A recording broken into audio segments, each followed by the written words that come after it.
Hi everybody, welcome to NJ Life and Beach Shares. I'm your host, Joe Fortunato. NJ Life is an internet talk show featuring the unique and talented people in and around New Jersey, and we do it in beach shares. So stick around, our next guest is coming right up. Hey folks, we're here with John Norton, who just competed at the Sarcasm Comedy Club in Cherry Hill, New Jersey, hoping to open for Gilbert Gottfried. That would be amazing. That would be amazing. That would be really fun. It says here you're a landscape designer. I am. So, like, is that a seasonal thing for you, or? No, it's a year-round thing. It's based on the love of plants, and then just kept going and made it a career. I mean, like large-scale indoor terrariums, stuff like that? Yeah, right now I'm doing a lot of indoor stuff, a lot of installations in Philadelphia and some high-end residences on the main line and along the Jersey Shore. So what made you want to be a comedian then?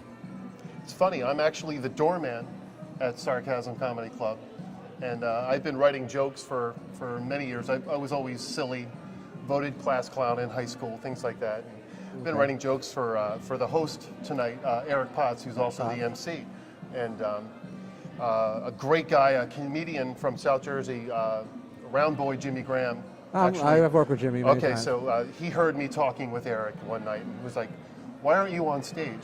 Did you take the comedy class? And or? I took his class. Yeah, he was You took my Jimmy's coach. class or Steve's class? I took Jimmy's class. Jimmy's class. Yeah, and it's amazing, and so I just kind of went with it. I'm an old 80s stand-up. I've performed here a lot of times, or I've performed at Catch a Rising Star and other places. And Jimmy and I are friends, and Steve and I are friends.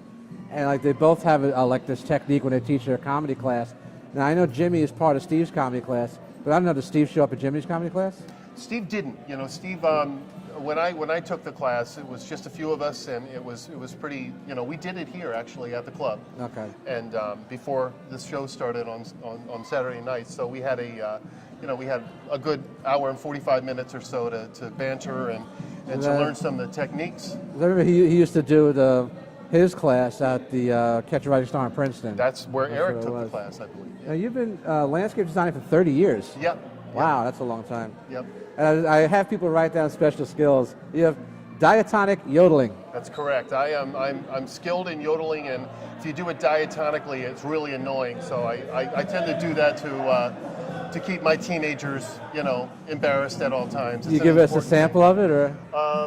Well, a diatonic is like if you're looking at the keyboard, it's white key, black key, white key, black key. So it's ba-na-na-na-na, and you go like that, and if you keep going up and down, it's pretty darn annoying. It's almost soothing. And I have teenage daughters, so you have to keep them, So when their boyfriends visit, you start yodeling, and works like a charm. Turns them right off.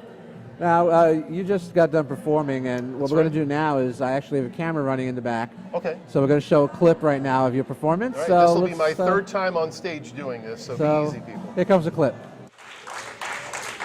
You guys can hear my theme music and be like, it's so great. Sit here. Cherry Hill. How many minorities? I think maybe 7. Whitest freaking place in the world. How's everyone tonight? Good time? Think the kids are asleep yet? No? Somebody's tied up in your house right now. Look for them. Every once in a while, in these randomly placed areas, you see these wonderful, well, I call them random gift areas. Have you seen these things? It's so great. There's teddy bears and flags and like crosses and pictures of really good-looking young people in the prime of their lives, and it's just all there for the taking. You have to get there early though, because the teddy bears can get stinky, and sometimes you have to be careful because sometimes people chase you because I'm assuming they want the teddy bear before you do it. Stinking. Now, there's one thing, there's another thing I'm going to tell you about. You have to be careful. When you're walking in the city, you have to, be aware of your circumstances around you and stuff. Now, have you ever noticed all the tiny little bags on the ground? And I realize why urban youth are always so pissed off. Their sandwiches are freaking tiny. I mean, they're like that big. Where do you even get bread like that? Maybe one goldfish fits in it, that's all. It's funny, huh? You know, you see this stuff, and you now you know why. The hats are turned sideways, and they take no ownership of it whatsoever. I'm not bending the brim. I'm leaving the sticker on. Listen, I'm John. I love you guys. Thank you for coming. Okay, that was John Norton, and that was a sample of his work here tonight.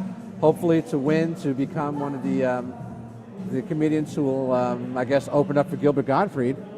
So hoping that happens. So what are you looking to do in the future? You want more comedy, more landscaping, or keep both? I keep both, and I'm actually going to be starting up with Eric Potts, the manager here, the podcast for Sarcasm. So look for that. It's coming up pretty soon.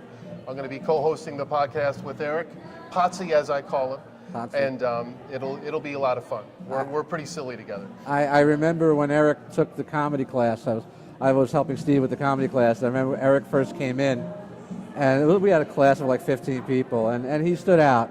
So I'm glad he achieved what he did. He's the kind of cop that would give you a ticket and you'd leave laughing. You know, he's also a cop, right? Absolutely. All right, John, thanks for coming on our show. It's a pleasure to have you. Thank you for having Good me. luck at the competition, and we told the other contestants if you win, and because it's still going on, we'll just put winner over your head, so the audience will know you're the winner of the comedy competition. That'll be the only time that'll ever happen. So thanks for being on the show again. Thank you. Thank you.